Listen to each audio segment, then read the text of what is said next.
King, what's happening? Am I live?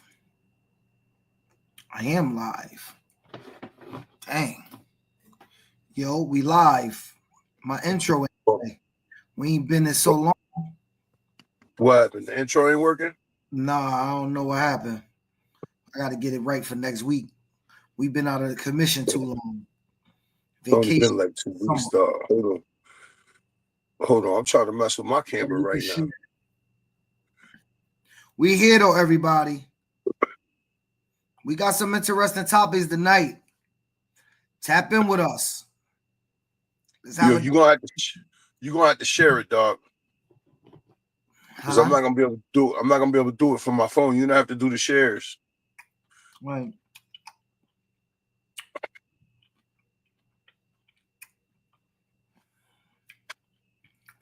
I mean, I don't got as many groups as you, but I'll share it where I can, and we'll leave it like that. Clint, what up?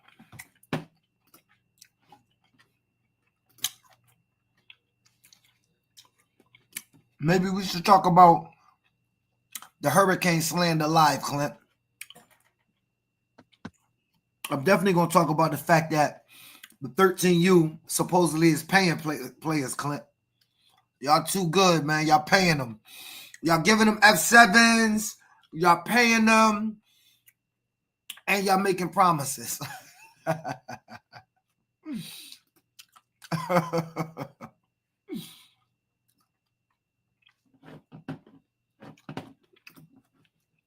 You can't make it up. But we do got some interesting topics, especially for coaches out there. I know. Listen, the whole 13U want a refund since we paying players. They wondering why they had to pay.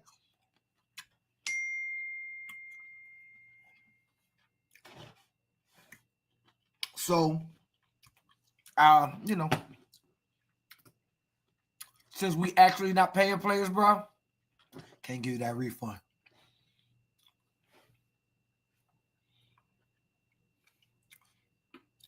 Nope, ain't even start yet, Ty. That's okay.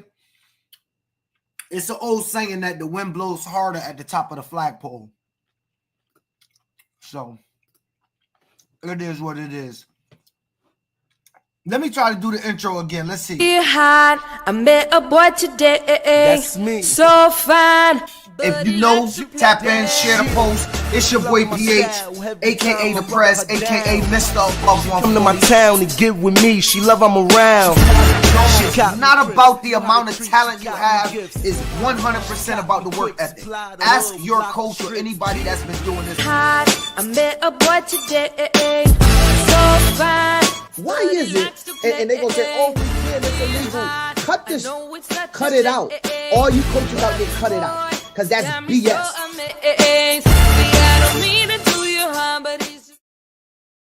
Yo, I think that was the wrong intro. We got a fun-filled show tonight. I met a boy today. It's your boy, Coach Career, the General. 860R. That's the one I meant to play. Anyway, it's your boy PH, the Prez, Mr. Above 140. And I'm here with my co-host. The boy, Coach Career, the General. I'm trying to figure out this. It's all good. Yo, real serious topic. I think that is great to talk about. So I want to get into it. And I want everybody to chime in because I want to see how y'all feel. And what is the topic? This is what it is. How youth football to high school, in my opinion, Tito, is the biggest jump. Because I think, and we talk about delusional parents, to me, youth football have the most delusion when it comes to parents than any other level. I'll let you speak and then I'll opine. Well, we've gotten to a place at the youth level where parents think they have a say or they have a motive on how it's going to go with their child. 10 years ago, 15 years ago, that wasn't the case. People don't understand when you buy into a team, You're buying into the fact that your child is going to be part of a team and you don't have a say in that. And somehow we've gotten away from that place. What's up, Hunter? So I'm gonna take it a different place. What's up, Alyssa? Alicia? Am I saying her? Alyssa, Alicia? Yeah, Alicia, right? Alicia, I believe. All right. So let me say this. Cam, what up, Cam? Let me say this. What up, fellas? What my point, my thought when I hear this is it's simple. When you go from youth football to high school, that's the biggest shocker for parents. Because at the youth level, they very much believe that they should have access. And as you move up the ladder after youth, the level of access become less and less and less and less. And so what happens on a youth level, they do have a lot of access to us, Tito. They catch us when we walking off the field. I have a policy, Tito, that parents shouldn't be on the field. You have seen a parent every single time come on that field, Tito, every day in the Hurricanes. Last year, I can tell you this much. Last year that wasn't even an issue. But this year it seems to be an issue. And I'm gonna tell you, part of it is because some of them are coming from cultures where that was tolerated. Right. So naturally, when they come over here, they think it's the same thing. And every place, just for people to understand, especially when you go to high school, you no longer have that access or opportunity. You're not even allowed to get anywhere near where your child is at. So why should it be any different here? Now, with the younger levels, I understand. But again, when you're buying into a program, usually you're buying into a culture of people that you trust. And, well, you would think that they trust with your child. It shouldn't be like that. And I know with social media and where everything has went just in life in general, people feel they have, again, and I've said this many times, they have an opinion or have the right to talk to you on their time. And it doesn't work like that. Because when you set the standard, like I do, I make it so that I'm very much unapproachable, period. Because I'm not entertaining your ideas of what's going on with this football team. So that's here in just the way I operate. Parents have to understand there will be no conversations about what's happening on the field. You have every right to ask a coach off the side after practice, hey, I noticed my son not at running back. What's going on? Or how could he get better? Now, I always warn parents of this, and I've instructed all of my coaches. Be available to have these conversations with them. But say this first to the parent. I'm willing to have this conversation as long as we can just be honest with each other without getting emotional about the answers. For instance, Tito says, why isn't my son running back? I go, well, Tito, I got 5 running backs better than your son. And to be honest, when I give him the ball, he's scared. If I can't say that to you when that's the truth, don't ask me why your son not at running back. That's the first thing. But let me take it a step further. I don't understand, bro, that even to the point where parents think that they have a right to ask a program for certain helmets. Like, yo, that is really bothering me. And I don't understand. I have over 50 kids ask me, I want an F7. I see kids, Tito, on equipment day saying every helmet don't fit them in hopes that if you say everything don't fit, then the F7 fits. I see kids put on a helmet, perfect fit, brand new A11 out the box. We rip them out and they go, nah, that don't fit. And I'm like, son, it fit. That don't fit. And they're looking down at the box with the F7s in it. Like, that's the only helmet that fit me. And it's not even about talent level. I'm talking about kids, first-year football players, don't want nothing but an F7. I've had, Tito, we've coached kids, bro, that have played Division I. You and I, Division I. And you know what? They showed up. They took what we gave them. They went and performed. They didn't request no goddamn jersey number. Yo, dude. Again. For me, Buck got damn near every offer in the U.S. Buck, when he came to me, can't tell you, they didn't request a helmet or jersey number. He just wanted to play football. Bro, that's another new phenomenon that has disrupted our space. It's just that whole ideology of, listen, when you come from another program to another program, things are different. You don't have the right, again, to state your opinion on what you think it is that we should be doing. It doesn't matter. The standard is the standard. And you need to learn wherever you go. It's like, when in Rome, do as the Romans. You need to fall in line. Don't state your opinion, because honestly, from an administration standpoint, and I've been there for many years. I'm not there currently, but I was there for many years. I don't care what you got to say, and I ain't trying to hear it. And more times than not, I'm going to give you a short answer, tell you what you want to hear. I'm going to keep it moving and do what I want anyway. So you need to understand that when you approach administration and you don't like the answer you get, you probably more than likely deserved it.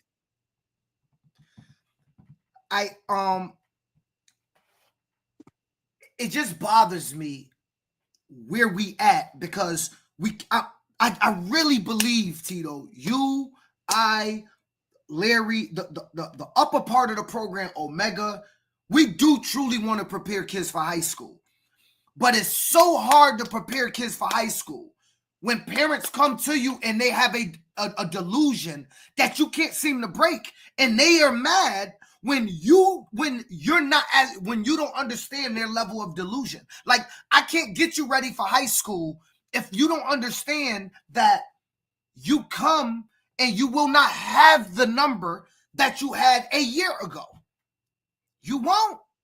It's not guaranteed. Let me not say that. It's not guaranteed you're going to have the number.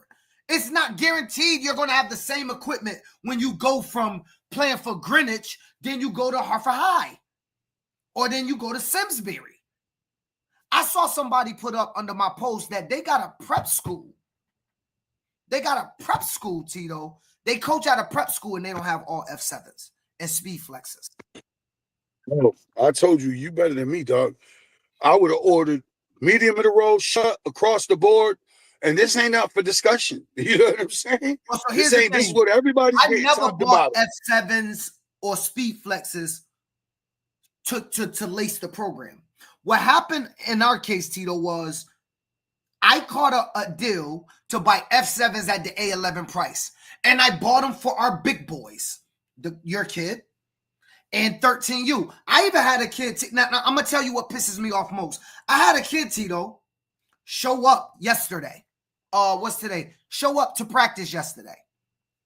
Yeah, you had equipment. You had second distribution yesterday. Tito, the kid that showed up had a F7 2023. He never brought it back last year. So guess what? Stadium said we don't have time to refurbish it. So now I lose out on a complete helmet.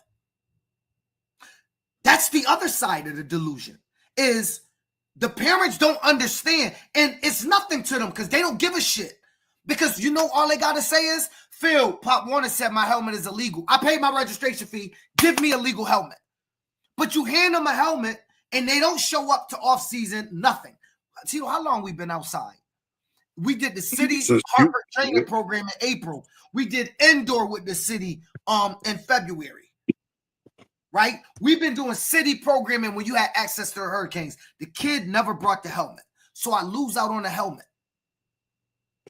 So well, not lose out. You can't use it this year, but you don't lose out. That, to me, that helmet is over this year. It's over. Yeah, I'm not taking the shed. I got to throw it in the back. I can't. It's unusable for us.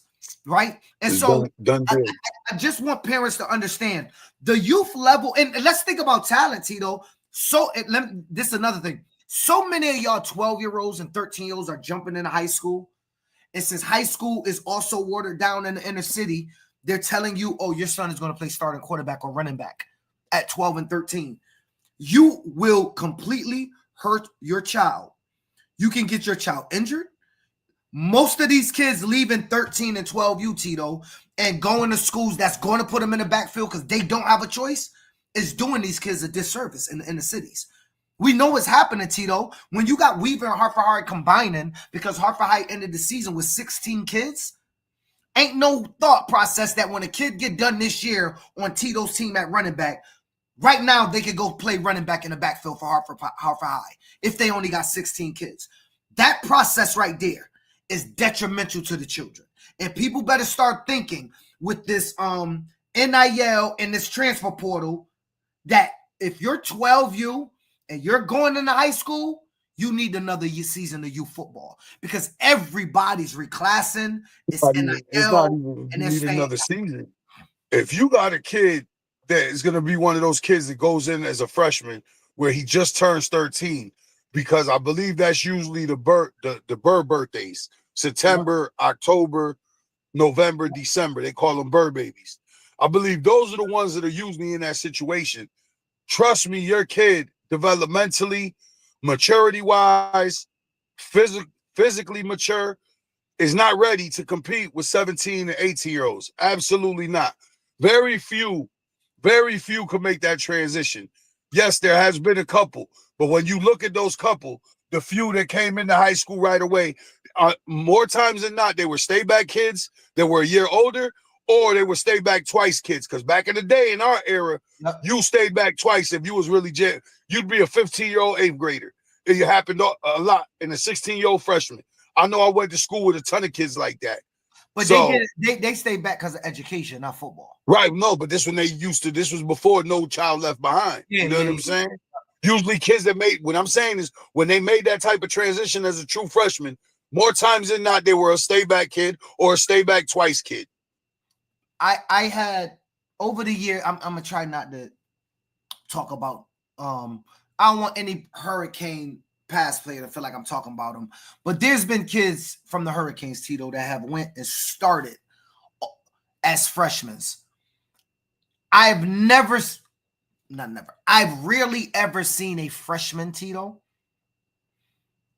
be impactful on a varsity football team, even in the public schools hemisphere, especially going from 12U directly into high school. I implore you parents, please take a look. Go get an 18-year-old senior, Tito, and go stand them next to your child. If your child don't look like they are comparable, because you say it all the time, bro, size matters. The physicality, the physique. We see kids on Larry. You say it all the time, yo, Larry Myers got some kids, bro. They look like they're 18, like they can play varsity.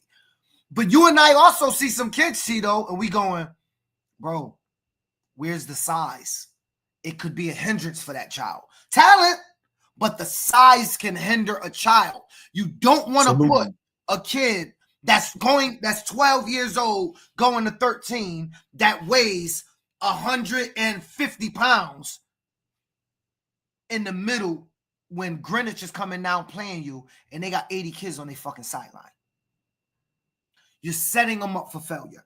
I'm going to tell you right now, that jump is a major jump for kids and parents, because let's be honest, Tito, the ones that think they're going to play varsity are probably the studs on their team, and they don't understand what it's like when they go to their first game, Tito, and the coach that has promised them everything when they was coming don't even look at them in game day. And when they try to talk to the coach, he go, give me a second.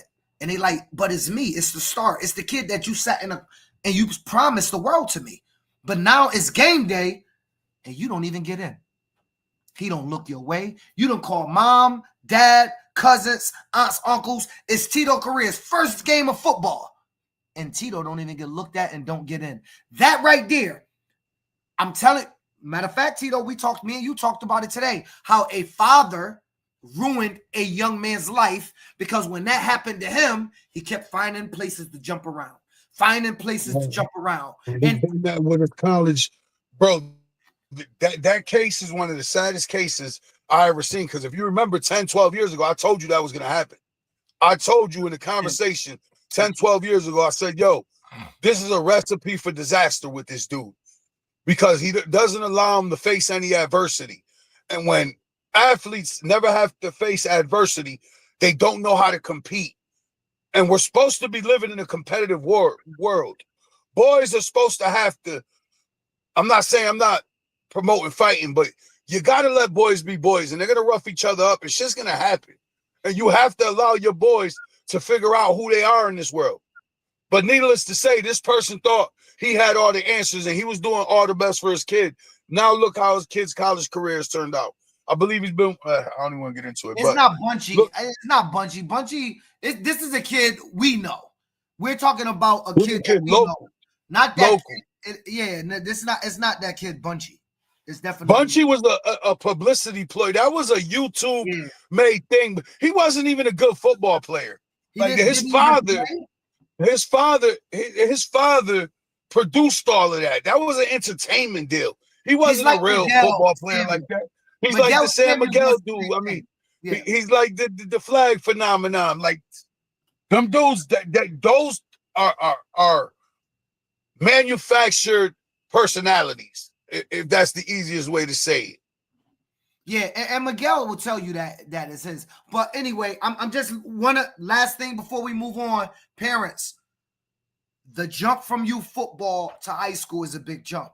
If you got coaches holding you accountable as a parent, please, please, please try not to push back so much. Start to accept the little bit of pain that comes with it.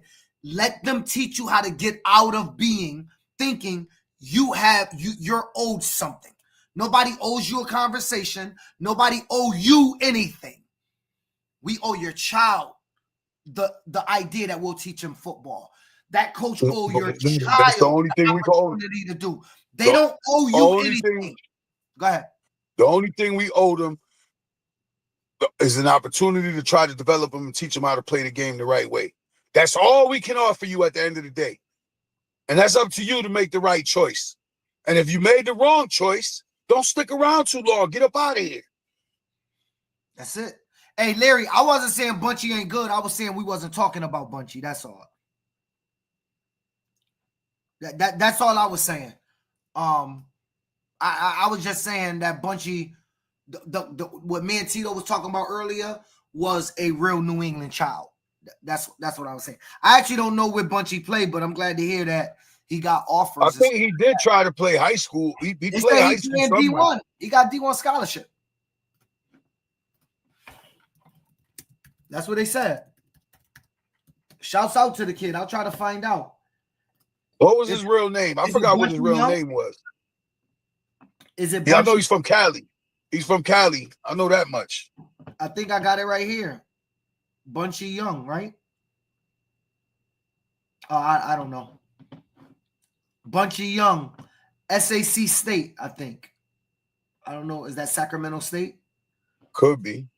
Was let me share this. You tell me if this him. I don't know how the kid look. But I ain't seen him since he was little. I remember his little show on YouTube, dog. Did he like he got a look? Is this him, y'all? Do y'all know if this is Bunchy? The Bunchy we talking about? Right here? Is that him? I can't see, dog. Nah, that's not the kid I remember. It could be. He's grown. I don't believe so. Oh. Yeah, that's him. They said that's him, Tito. Oh, that's him? Yeah. Oh, yeah, it is. Right here. I see this photo right here. This was him. Remember? With the blonde hair commercial. Yeah.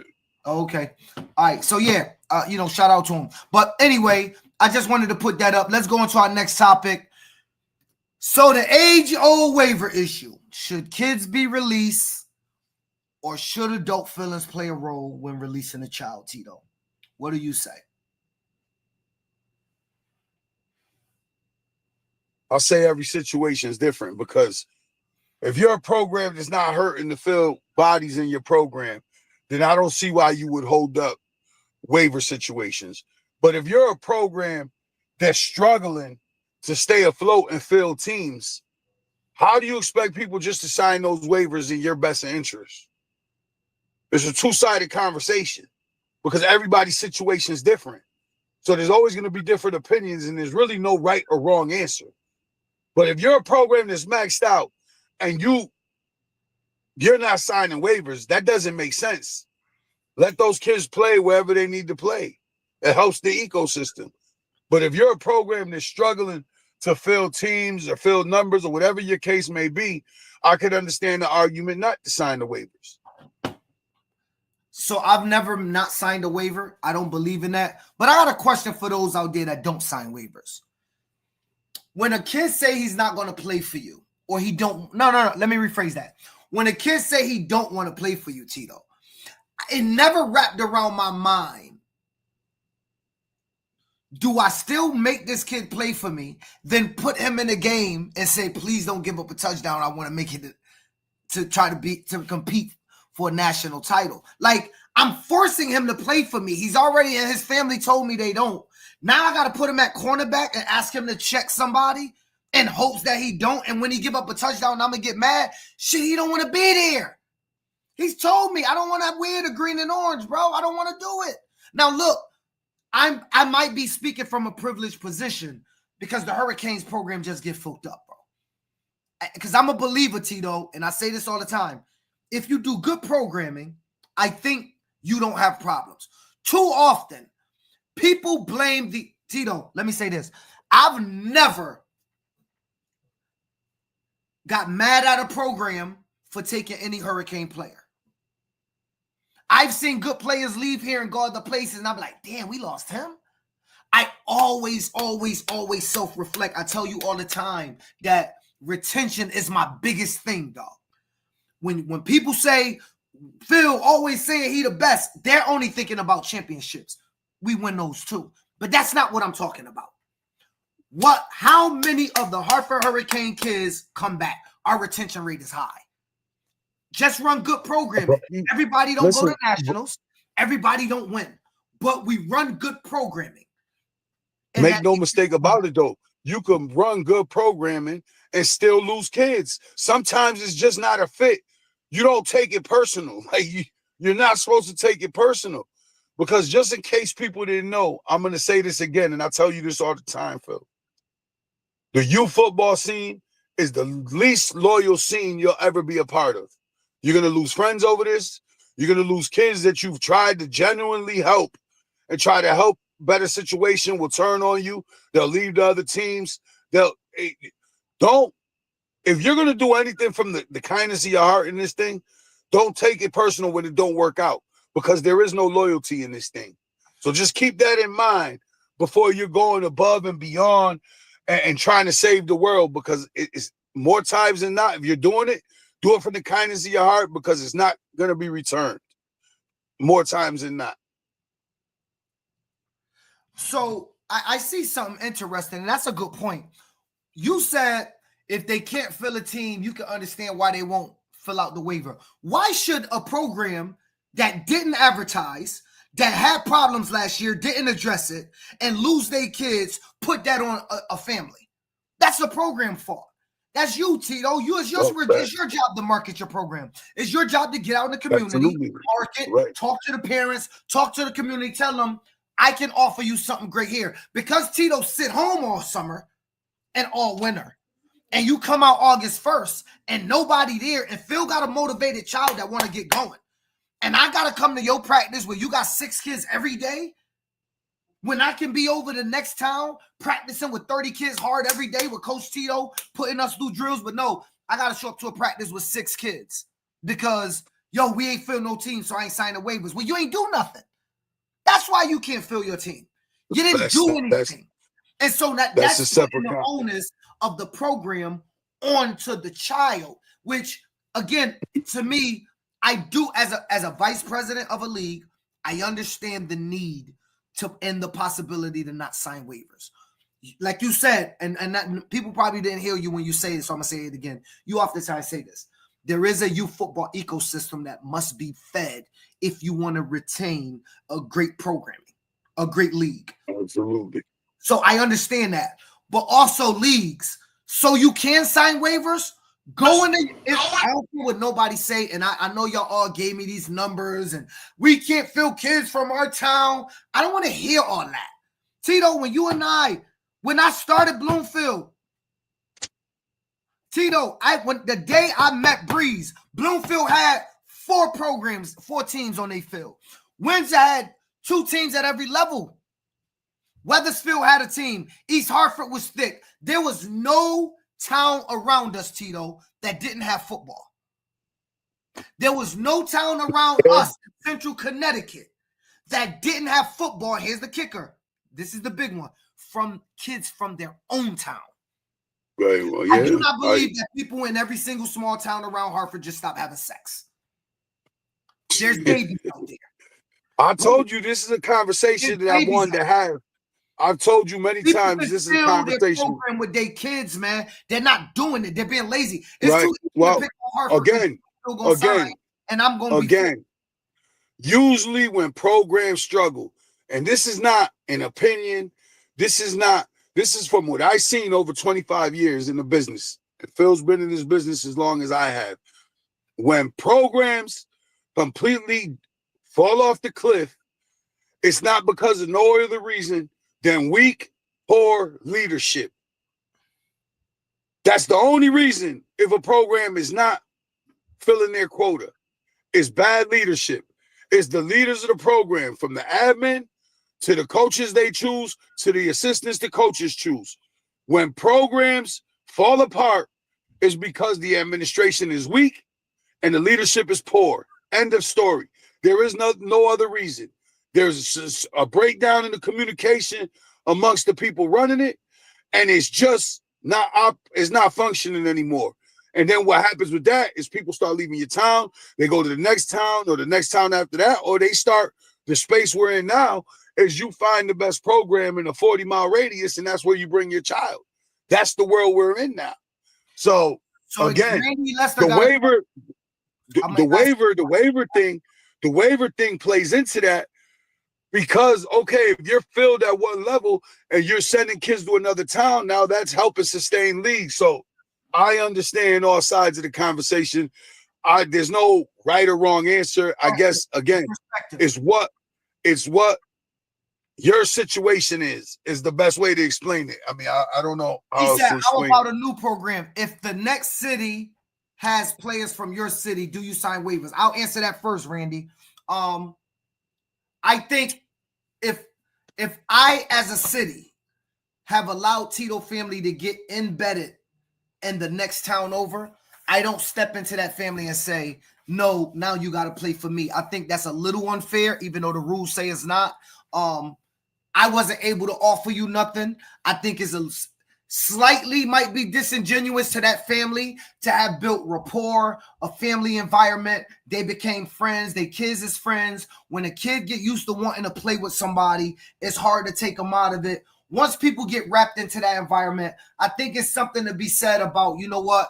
I'm going to let the people that's been there stay, and I'm going to start new and gather new kids. I just think it's tough to rip people out of environments. That's why I don't like when surrounding towns don't have 6U or 8U, because the worst thing for me, Tito, is they're going to come into the Hartford Hurricanes at 6. The Hartford Hurricanes, on purpose, is one of the most proudest, clothing proud, representative proud programs in all of New England. We completely engulf you into the Hurricane life, the program life, the Hurricanes are nothing life. It's going to be hard for a kid to want to leave once he's here. And I don't want to be the person to have that conversation with the parent. So if you're near me, please do 6U and keep them. Because I don't want them to have to come here. And now they play for me at 6 and 7. Now you short at 8. You don't want to sign a waiver. And the kid is crying. Like, yo, all I know is Tito and Phil. I don't know anybody else. I'm 7 years old. I don't know nobody else, bro. This is all I know. Hurricanes, green, orange. That's what I know. And now you want to rip them away because you, Tito, decided you didn't want to do these levels. I think I'll try it this year. And so the rule allows towns to be a little disingenuous. And look, that's all rules. Anything rule-oriented, obviously, it can be taken advantage of for the negative, right? Or perceived as negative, not taken advantage of. And I think that's the only part of the rule I really don't like, the non-grandfathering. And Pop Warner, there's absolutely no grandfathering. Every waiver expires December 31st. I don't care what no league say. Any league cannot supersede the National Pop Warner rule. The National Pop Warner rule says no grandfather. So every waiver expires December 31st. So every year, every waiver got to get done. There's absolutely no grandfathering. And I think that grandfathering should be left up to the leagues to make a decision.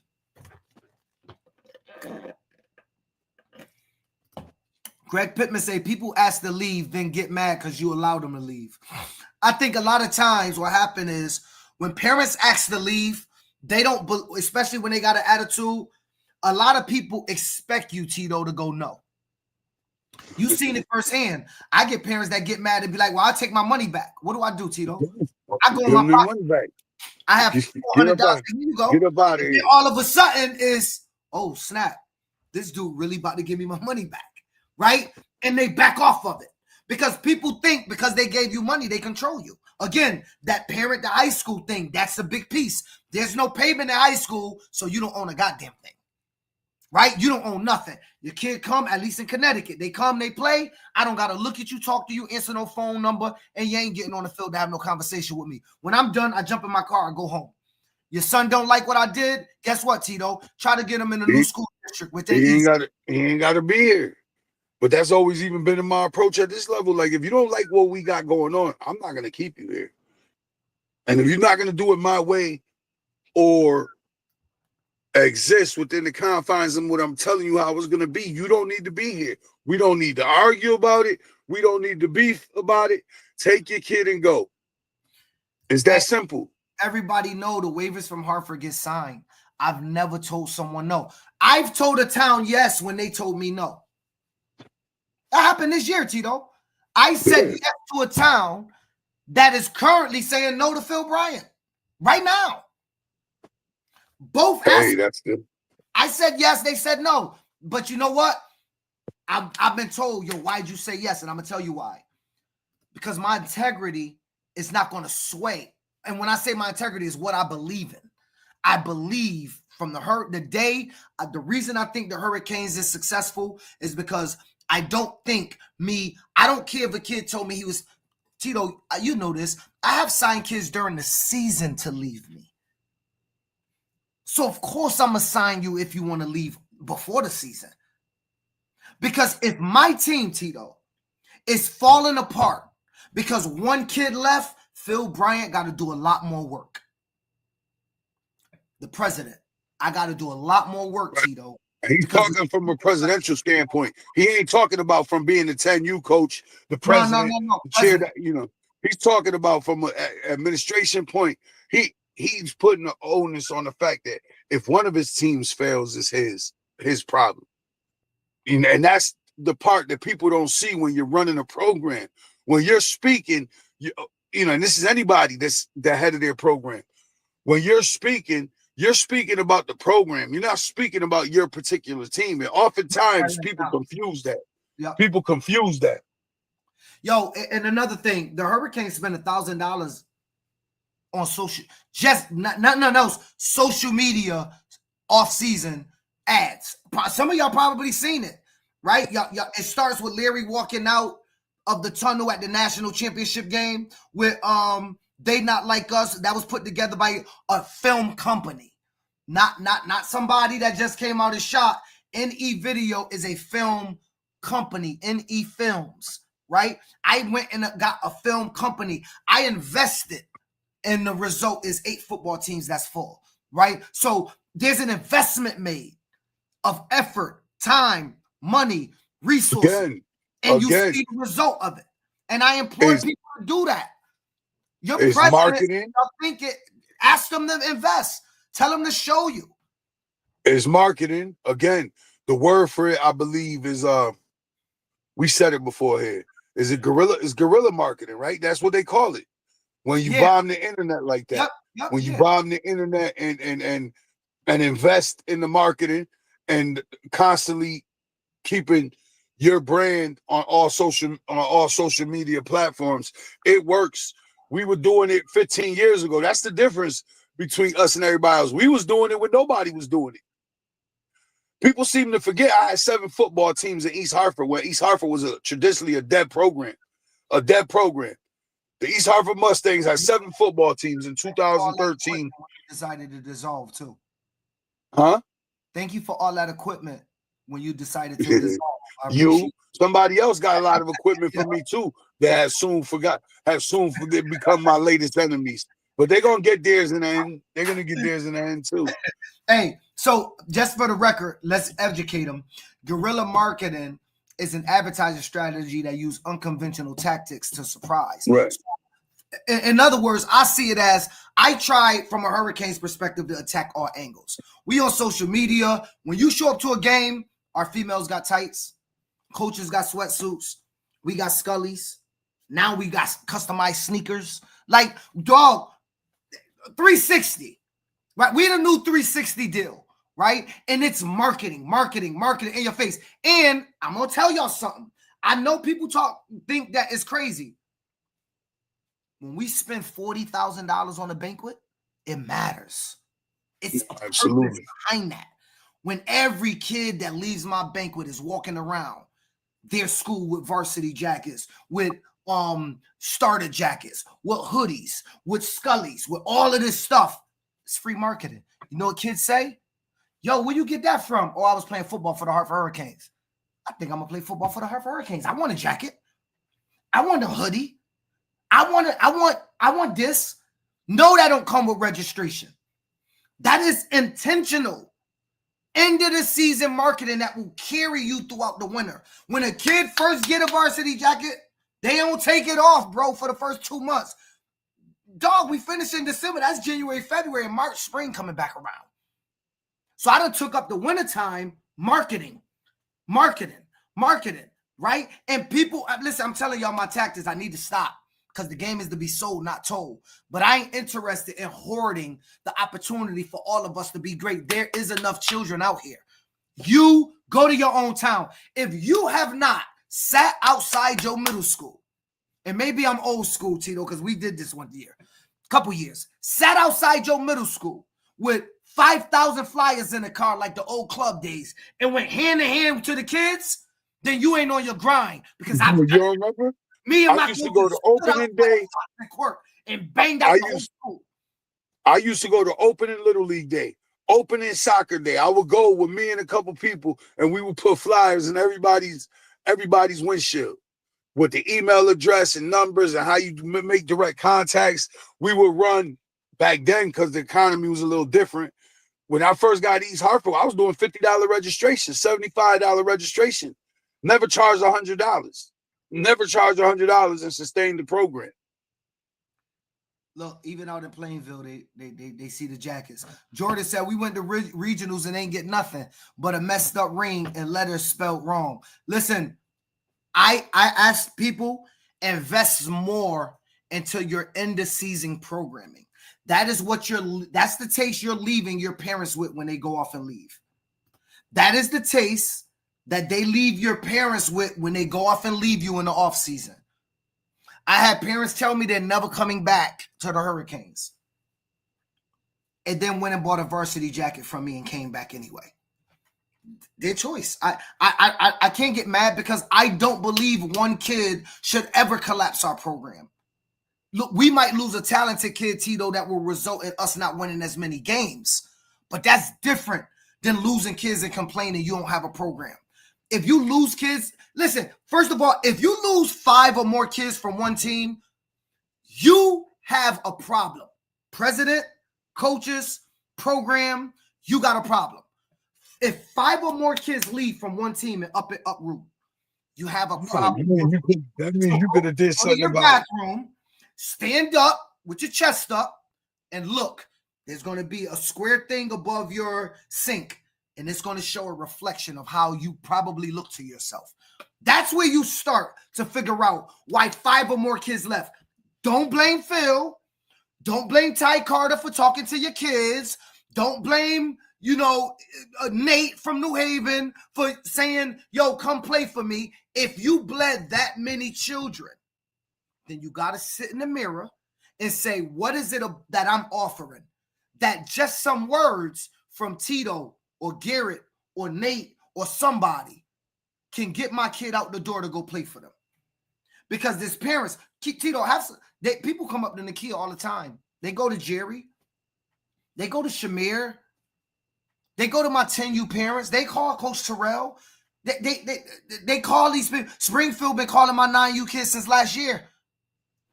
It's true. I don't knock it. I mean, they're hustling. We ain't in the same league. They should be trying to go after our kids. If they want them and they think they're good, why not ask?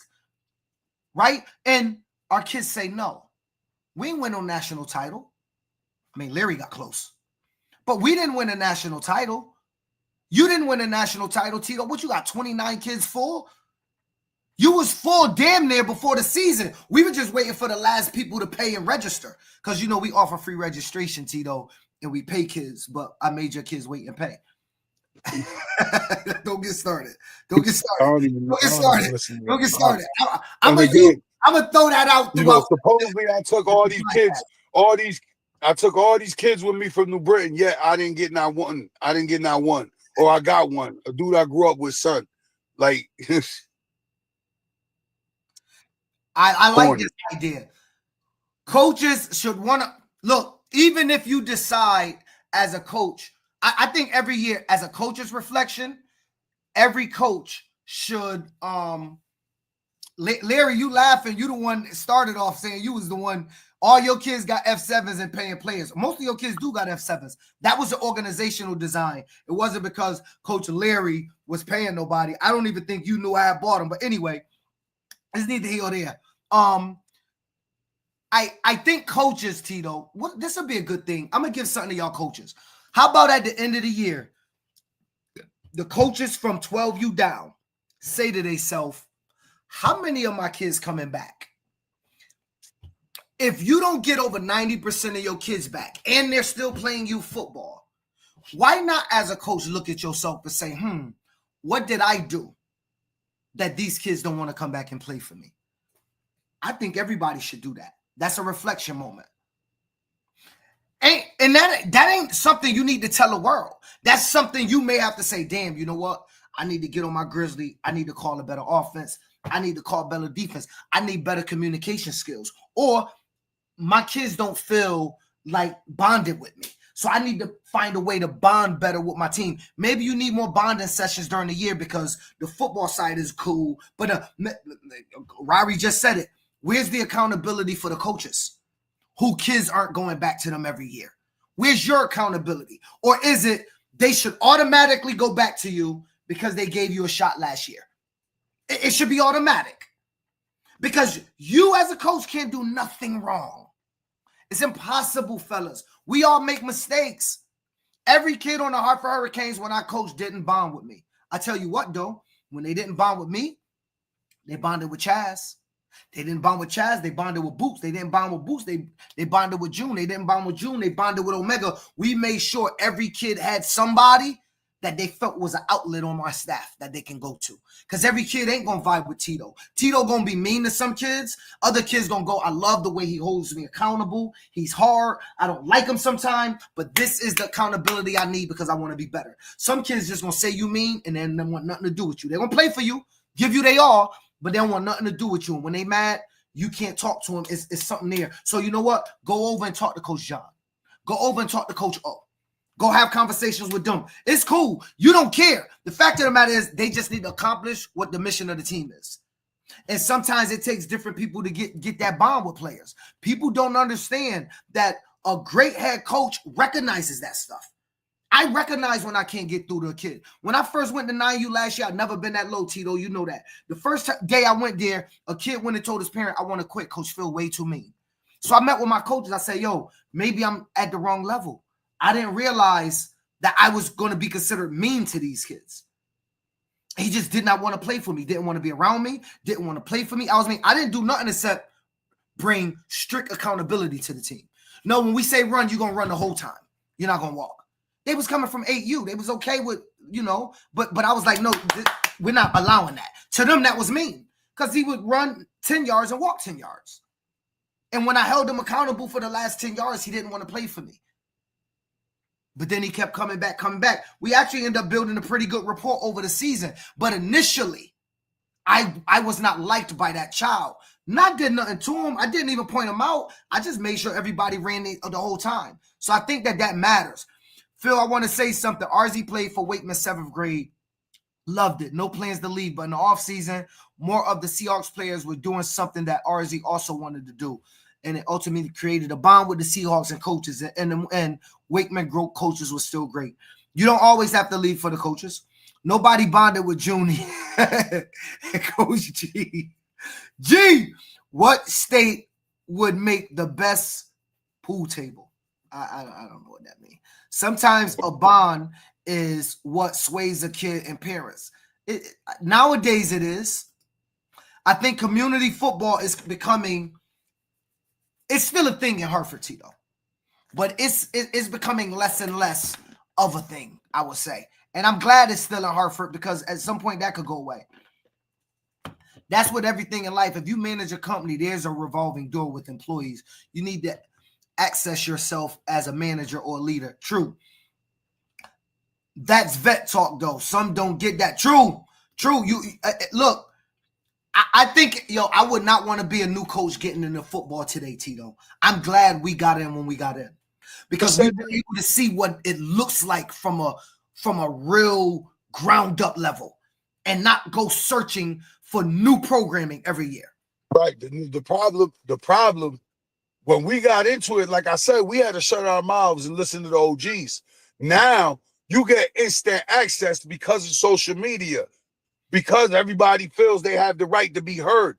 I hate to tell you, not everybody, just because you pay your fee, if we're offering you a quality coaching staff, a quality football team, you don't have a right to be heard. I hate to tell you as that. presidents, we ain't have a right to be heard. People forget, I used to go in the room and not be able to say nothing. I shut my mouth in a back of room in the CTYFL for the couple months I was in there. I couldn't say a word. The OGs in the room talk. They set the policy. Yeah, those was rough times. You got those it? Was rough time. It was, but times. you know what? It taught us something. You know what we had to do, Tito? Shut our mouth, sit back, and observe. Nowadays, a lot of the new people don't have to observe nothing because they get instant access. People don't realize. These want them so bad because everybody want to be able to say, oh, I got a new program. They let two coaches break off, start a team, take in one team. That person is in the league meeting talking like he got 9 teams. Bro, you bringing nothing to the table except $100 of registration fees to the month league. And you're in here interrupting a 2-hour meeting. And stolen equipment. I know who you're talking about. And stolen equipment. No, I don't know who that is.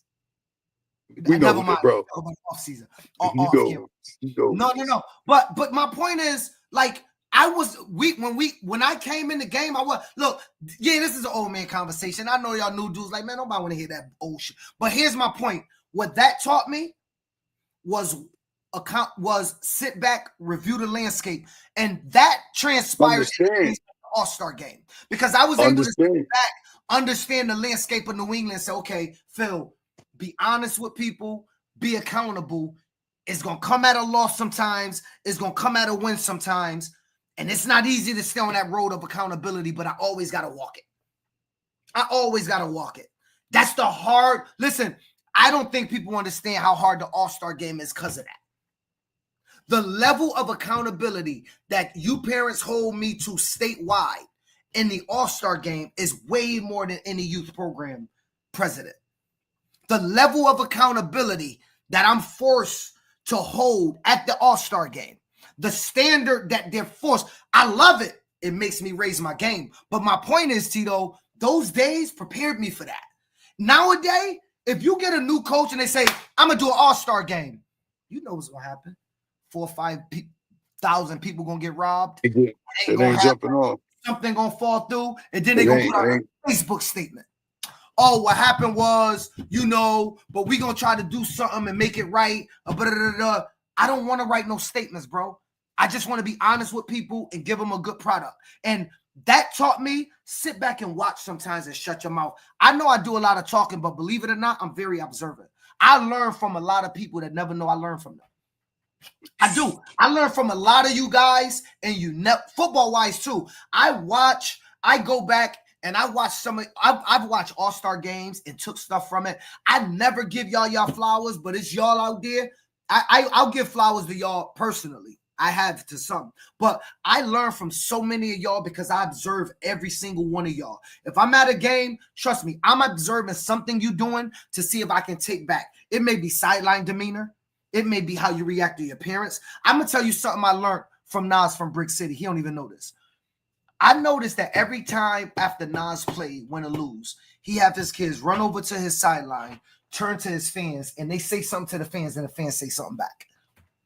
I think that's one of the dopest shits I ever seen.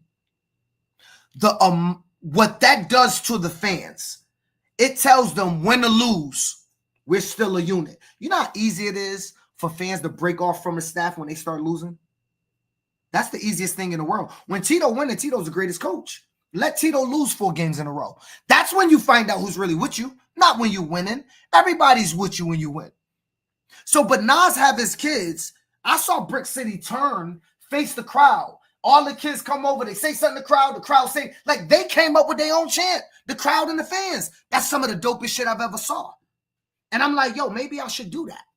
Now I have my own thing where we do our push-ups and we say the same thing, win or lose. At Florida when we lost, last game, we did our push-ups in the end zone. Kids crying, I don't care. Let's do our push-ups. My motto is always, you stay hungry. I used to say humble. I don't say that anymore. I just do hungry. I want you to remain hungry at everything you're doing in life. So I make my kids, we do push-ups, HUNGRY. We get up, we clap it up. I just want to remind kids, every time, no matter what you're doing, stay hungry. Stay hungry for it. Off-season time, stay hungry. So I remind them. But what Nas did taught me something, and I said, maybe I could try to implement that, because when you win, you can go 10-0, bro. Your families will cook for you on the sideline. They'll love you up and down. Your single coaches is knocking off the parents because they love them. And then you lose. Let's just be real, bro. We could be real for 1 second. I'm sorry, y'all. I'm just about to be real. And then you lose.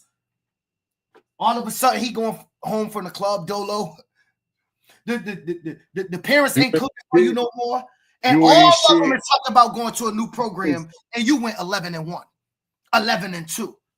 Mind you, some of their kids ain't never won 11 games, but it don't matter, because I was 3-5 and I expected you to win, and I was on the win train and you lost. So now you can't coach.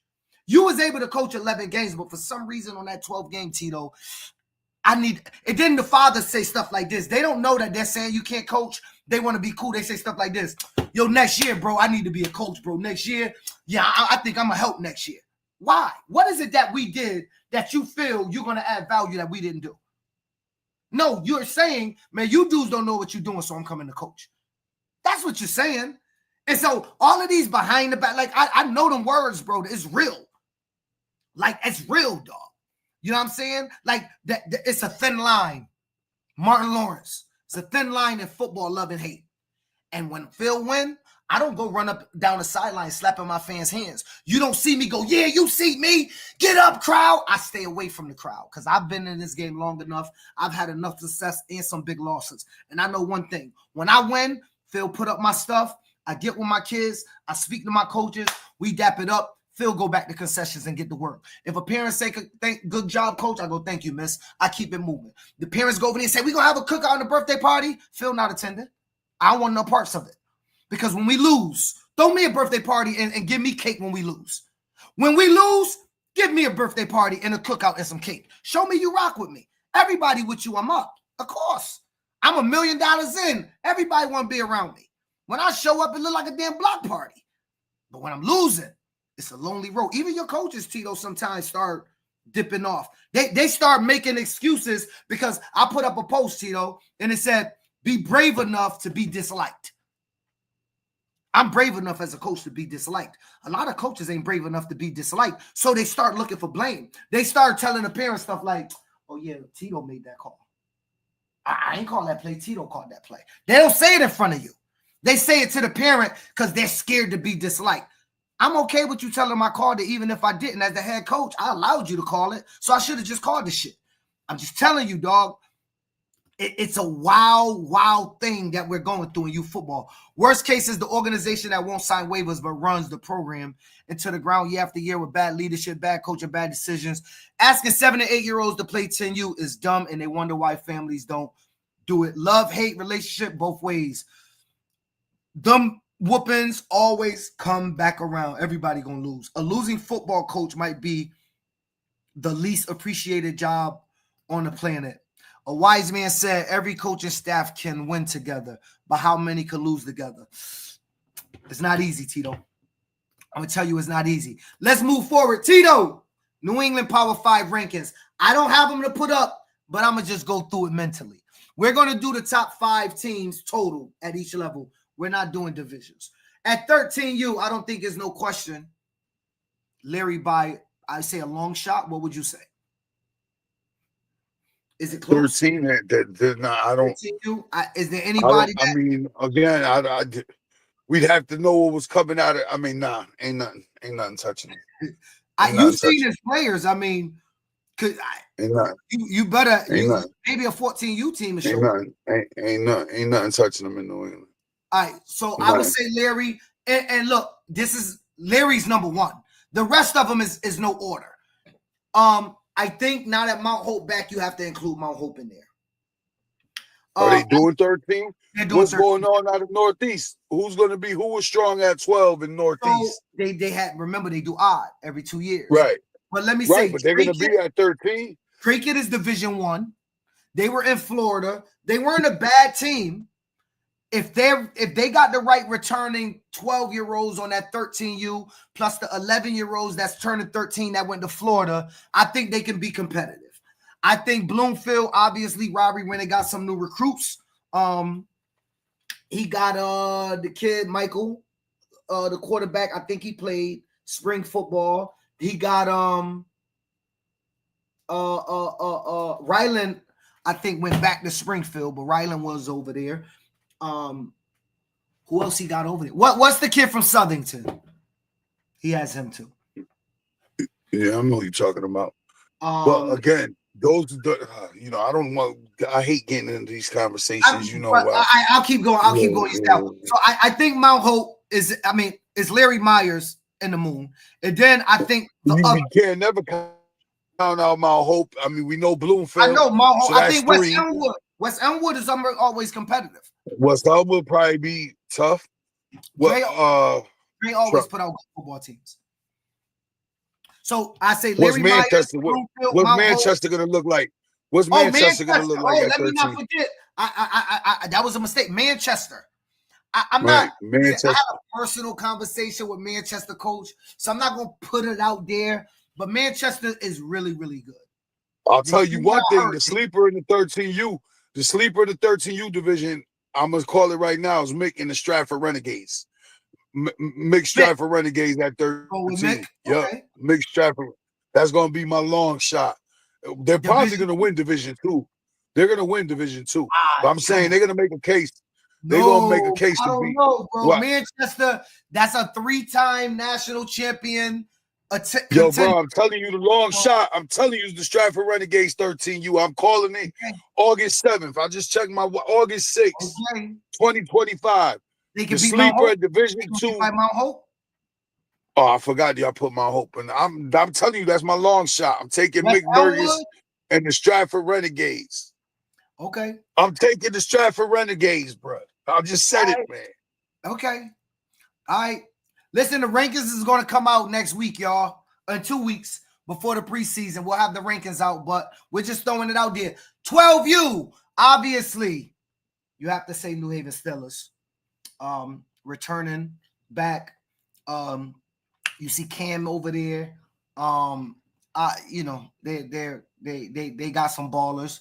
I'm gonna say you, Tito. I think you have the biggest, and I haven't seen everybody or anybody that for that matter, but you're Larry Myers size.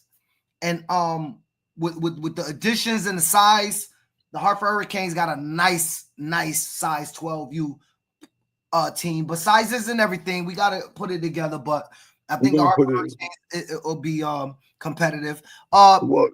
Manchester going to be good at 12. Manchester should be good at 12. They were good last year. The New Britain Junior Canes should be pretty decent at 12. Yeah, they're gonna be good. Pete always puts together a solid product.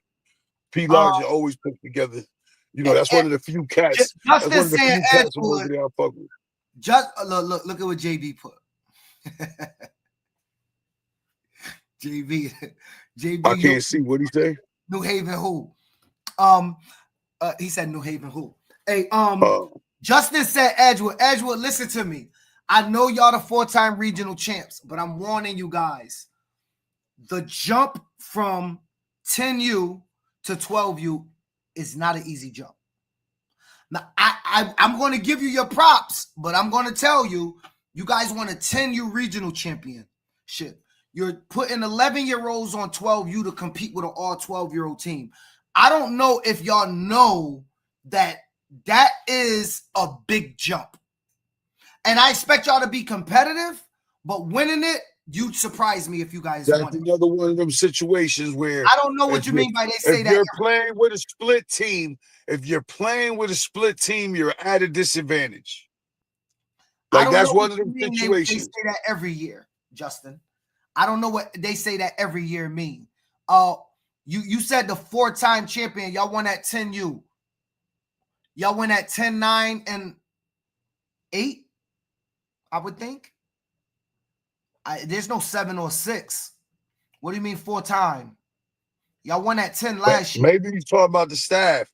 Bro, Edgewood got a bunch of championships. Like, there's a winning pedigree. I'm not saying they don't. I'm just trying to figure out, is he talking about that team or the program?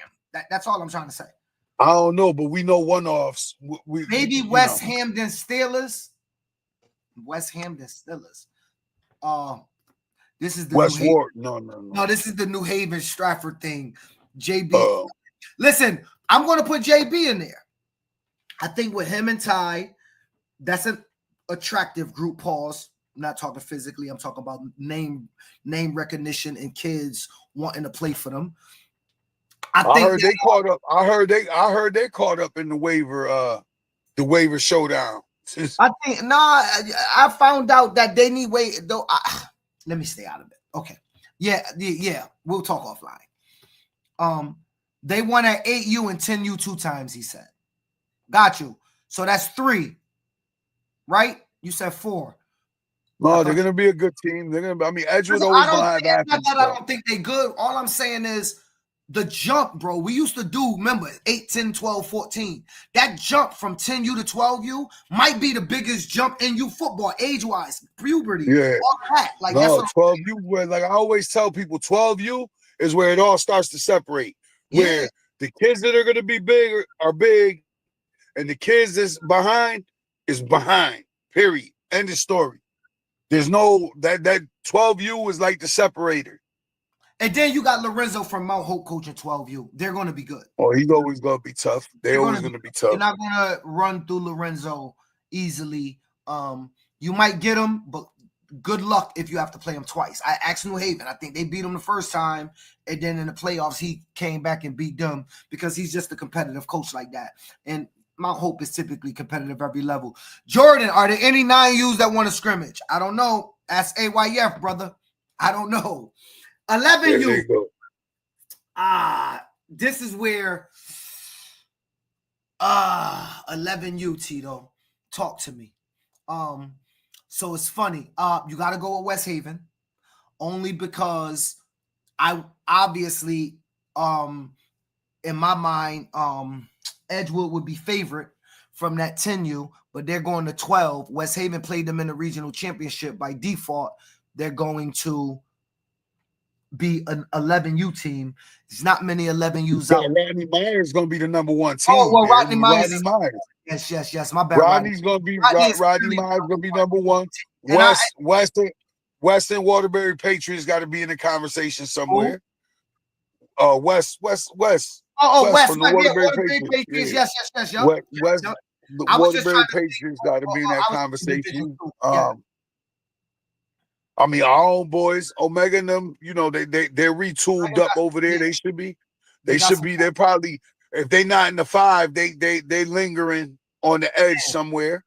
So let me just start. We got Rodney Myers, you got West Haven, you got West, you got Hartford, you got who else will be at 11? So it's gonna be LeBron Junior Canes. Drake Junior Canes. The Junior Canes will be number 1. Yeah. The Junior Canes will be number 1. They kind of bunch everybody. Remember they beat Edgewood last year. They played week 8 and they beat Edgewood. But Edgewood's going at 11. Yeah. I'm just saying. They beat Edgewood. Yep, they did. They beat Edgewood. So you got Rodney Myers, Junior Canes, number 1. Number 2, I guess you got to go West Haven. Number 3, you got to go West. West, I would assume. West, you'd have to go. 4 and 5 is up in the air. I would say Hartford. I don't know. I would say Hartford. I don't know what Manchester got over there. I don't but so West Elmwood and Mount Hope don't have 11U. Boston Raiders does have an 11U. Breaking news. So and Staxon is coaching that team. I don't know. But yeah. So I would say that's what I would leave at 11. At 10U, let me say this. I've got a million phone calls of people telling me how good New Haven is and how they're going to beat the Hartford Hurricanes. All the new running backs and the players they got, and they got Stratford number 3, the quarterback, and all of this. Listen, man, none of that matters to me, but I'm going to just say this. Obviously, all of that is true. I will put New Haven in the conversation. At 10U, who else was at 9? I got to put Stratford in the conversation. The Renegades. Stratford Renegades, obviously the Hartford Hurricanes. We got 2 10U teams. Hartford Hurricanes 10U would be in the conversation based off of returning. See, Nate just said it. New Haven 10U is loaded. But loaded, I don't know what loaded means. They were loaded last year. That's subjective. But everybody and their mother called me to tell me that we won't beat them. So, okay. But, Danbury. Danbury won the regional championship at 8. They're skipping 9 and going, 10. So I would assume that, again, tough jump, like I think about Edgewood, but I think that they will be competitive, just like I said. Well, Edgewood. You got Waterbury Patriots. Henry Myers said Junior Canes 10U. I don't know who they got, if they got some new players over there. I think they got an overhaul on their coaching staff. That's why I didn't put them in the conversation. That's not the same coaching staff that coached them last year. It is. I saw them at You sure? I was at their field for All-Star practice. And I saw them, the same coaches practicing. Not practice. I don't want to say practice. I ain't trying. I saw their coaches, doing some training and some skills and drills with the 10U team. New Haven 10U says. Jonathan Cruz says New Britain Junior Canes 10U. New Britain, New Haven, y'all gonna be battling. Good luck. Hey, we can't leave off Waterbury. Because that's what I said. Waterbury, Hamden. Competitive every year. Hamden. So I think Hamden at 10. Hamden at 9. Hamden at 9. No, they had 10 this year though. They had 10. They got a 10U. I know, but were they competitive in Southern? I don't know. At D2, how wouldn't they be? Remember, I'm just bunching it all in together. I'm trying to say, if we're talking about the top 5 teams, I think when we talk about Hartford Hurricanes, I think you got to put. I think you got to say New Britain before you say New Haven, because New Britain toppled New Haven. New Britain, New Haven, Stratford actually toppled everybody, so it should be Hartford. There's the 4, and you could go. I would say Waterbury will be 5. Waterbury, yeah. I will say this: Stratford actually went down to nationals and won again. So they had a good team. I'm surprised when I heard that their stud wasn't there. I was very surprised. Danbury 11U will be good too. They beat 2. Tough 2. They beat 2. Oh yeah, we forgot about Danbury. Yeah. Danbury lost to Rodney Myers. They lost to Rodney Myers only by a score, I believe, or something. Both games. They did. I didn't know that. Yeah, Danbury. Yeah, Danbury got to be in that top 5. I forgot about that. I didn't know that. And they had beat West Haven too. Oh, they did? Last year. Yeah. Oh, I'm sorry, Danbury. Yep. We blew that. Danbury Trojans is in the Power 5 at 11. Danbury, yeah. Shout out to Danbury. I'm sorry. So at Danbury is good at 9 and 10. I mean at 10 and 9 and 11. 10 right, and 10 and 11. However they doing it. Yep. So shout out to them. Coach Terrell said Hartford Hurricanes quiet and respect. Yep, we're not gonna say nothing, Terrell. Danbury got a nice running back. Wow. A dog running back. Don't sleep on Bloomfield 13U. Already got that. So let's say Gregory on New Haven now. I don't know who that is. I think that might be his son.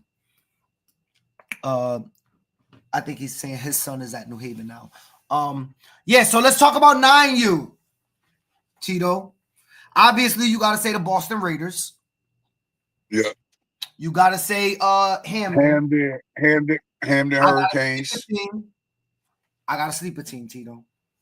My sleeper Which team one? is Hurricanes 9U. Oh yeah, they got some pieces.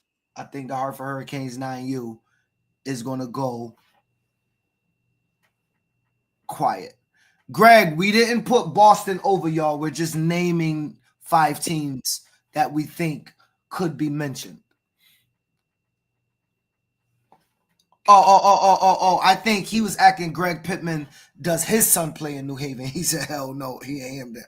Oh, my bad. Anyway, so Boston Raiders, Hamden, Hartford Hurricanes. I don't really know nobody else there, bro. Oh, who's coming up from 8? Who's coming up from 8? We got to look at Northeast Mass. I don't know how many players can return at that Bill Ricker team. Remember, they had 8 and 9s. In the Division 1, they was in the regional championship versus me. They weren't. That was not a sorry 9. Bluefield 9 is gonna be a long shot. Bluefield 9s, I'm gonna put them on the edge. That's one of my calls.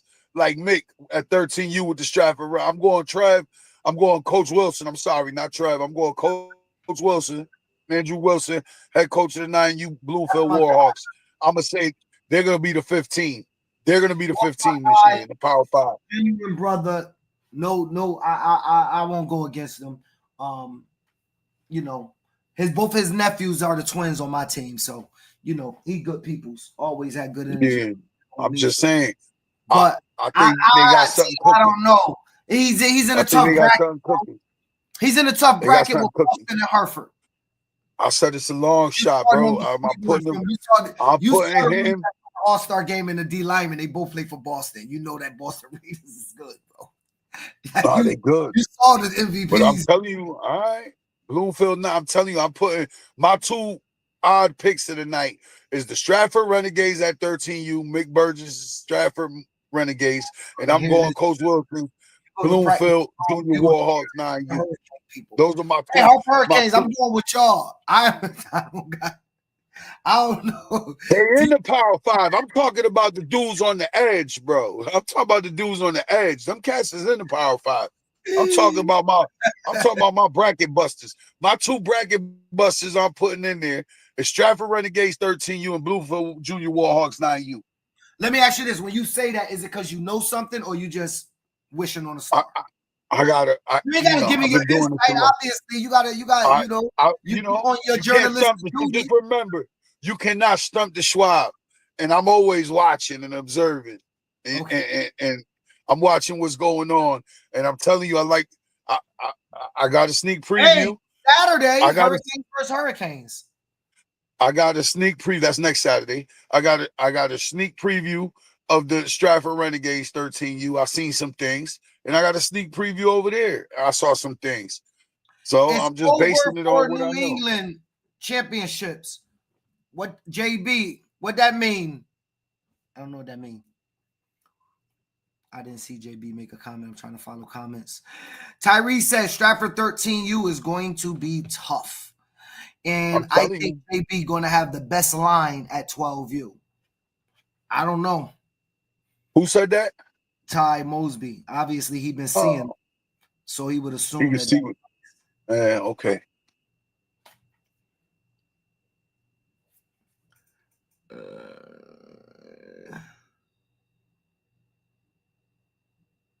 Oh, yes. Cole. If Cole watching, Cole, we could set that up. If you're watching, we could definitely set that up.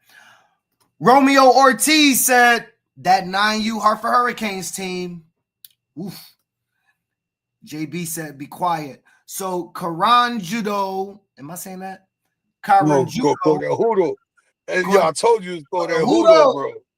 He knows something about JB team that nobody else know. But like Larry Meyer said, and I'm just going to put it out there right now, all roads to New England lead through Hartford. I don't care what y'all say. I don't care how y'all feel. That's the last thing I'm going to say. because I was going to say something about some of the disrespect I saw the shots at the Hartford Hurricanes, but I'm not going to say it. Listen, people could take shots, bro. The train is coming. Cats better hope Good it's evening, not a brothers. sweep. Great to break. What's good? Matt Kennedy. Hope all is well. Oh, what's going on, Kennedy? That's Cam said we got some dogs. You know, October 6th is going to be some good football games. You're going to have New Haven and Stratford. You may have Hartford playing Bloomfield. You're going to have some great football October 6th. You're going to figure out where you're going.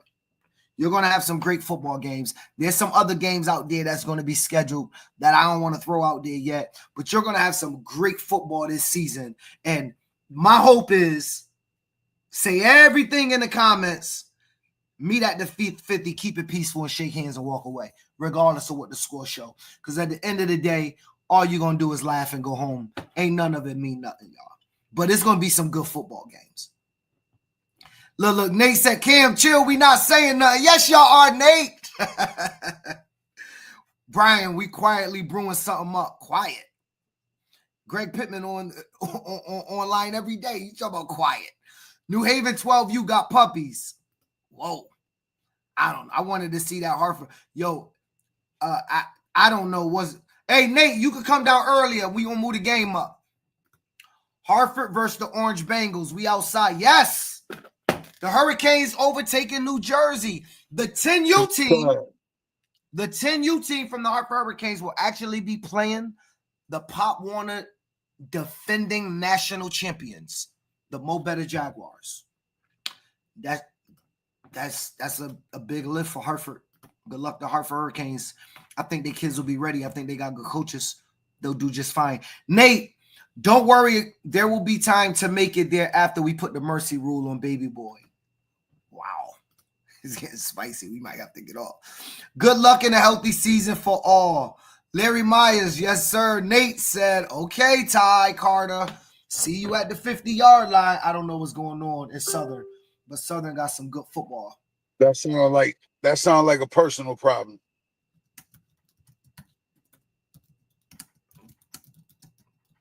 Ooh. Hey, everybody out there, a lot of y'all seen my above 140 blinged out socks we doing for football teams. It's $10 for youth with the socks, Nike socks. $15 for adults, Nike socks. If you want the customized scrungy socks, the big ones, yes, I'm advertising right now. We can negotiate a price depending on how much you're going to buy. It is football season. This Friday, the Hartford Hurricanes, with 2 days, will be playing at halftime of the New England Patriots game versus the best NFL team, the Washington Commanders. JD5 will definitely be in the building. And the Hartford Hurricanes 8U team will be taking the sideline playing the Edgewood Eagles at 8U. Congratulations to both of those teams. There's 2 other 9U teams playing. I think my boy Greg Pittman is one of them. And the Hartford Hurricanes will be taking the field, and they'll be playing against the Edgewood Eagles, which I think will be a good 8U game just for fun. They don't really get to play a game. I think maybe if you're lucky, each person get a series. But they'll be at the Patriots Stadium this Friday. Games start at 7:30. Also, I think they are unveiling a short ceremony of Tom Brady, Hall of Fame. Let me think. Boom, boom, boom. The statue of Tom Brady is going to be unveiled the same night. So it's going to be a packed house. It's going to be a packed house out there. So it's going to be definitely good. Definitely a blessing to be in the stadium and have my program be a part of that history-making day. And, that's all you could do is, just wish that these kids take in the opportunities they have, because we didn't get these opportunities when we were younger. And so the object that we all trying to do is provide kids with opportunities we didn't have. That being said, Tito, I did have a Popka head coach that wanted to come on. Your boy from Creekside was going to come on, but I think they're always practicing. When we hear they're 3 hours back. So, they were at practice. So next week, we're going to make a concerted effort to get national coaches that's nationally ranked So all you local coaches that's not nationally ranked, do not ask to come on, other than Larry Myers, who will probably be on. We're going to make next week a national. We're going to hear from Pop Warner coaches around the nation to find out what's going on in some of these other landscapes and find out who you should be looking out for, any of that. Larry said he don't want to hear from a Popka. We're going to hear from West Chase too, Larry. We should hear from the Firecats out of Florida. We'll be hearing hopefully from some of the WestCon teams, definitely some of the Mid-America teams. Might try to get the 10U fast break out of Ohio on. Let's just talk about how the season going, how they feeling, all of that stuff. Let's go, Big Blake. Come on. All of that stuff. So I think next week gonna be a dope podcast. Talk to Pop Warner coaches are from around the nation. If I could get the North Carolina president on, we'll talk to him about North Carolina, some of that stuff. And we also got the Odell Eagles, the national champion out of North Carolina, to talk about. And what was the team that ran the crazy wing tee down there that got to the Natty with the crazy uniforms? What team? They was out of Indiana. They're in the rankings. I'm gonna look at the rankings, but I want to try to get them on too. That's the plan. They was out of Indiana. They was out of Indiana, out of Mid-America. They was. What was their name? You gotta tell me. I don't remember. I don't remember. But that was the 11 team down there. Yeah, they was the 11 uniforms. Yeah. They won the national championship at D2 or D1. D1. Laporte Slicers. Greater Laporte Slicers, right? Yeah. Dumb dudes. Greater Laporte Slicers. Yeah.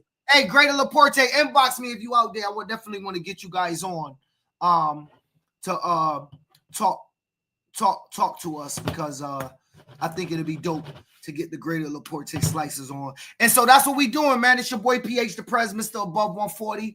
And blessings. Hopefully all y'all teams are healthy. Be careful, show up with your practice scripts. Make sure nobody get hurt, because we want to make sure every team. Listen, the better we are in New England, still sharpening still, the better representation we'll have when we go down the way. So all of these people saying that their teams are good, I hope it's true. I hope that is good football. And, may the best team win, Tito, and the best coaches win. I always think, to me, typically out of New England, you see the same coaches there, and I think that's for a reason. I think the best coaches usually represent New England. Usually, not always, but usually it's consistent in New England, as opposed to always the best team, right? I see coaches consistently. At least it's been like that in the past. Let's see what the last 5 years, what the next 5 year brings. And so that's your boy PH. That's my 2 cents. It's your spill. It's your boy Coach Career the General. Until next week, peace to the gods. Peace to the gods and the earths. My last saying to y'all is exactly what I posted on my Facebook page. Exactly what I want to tell all the coaches, all the presidents out there. Be brave enough to be disliked. Be brave enough to be disliked. Don't make no excuses. Stand on your square. It's your boy PH, and we got a fun-filled show tonight. I met a boy today. It's your boy, Coach Career the General. 860 Army. She loving my style every time I'm. You ain't need more money, Tito. You could have just invited 6 or 8 you down to nationals. I'm around. When certain people don't get their way or they feel slighted, they feel like they have a right to call us and voice their opinion. You don't. We locked the I've never removed a staff to allow a staff to move up. No, that's not what I'm saying. Now everybody's a personal trainer. We know who the originals are, but now if you look, you can find them in every town.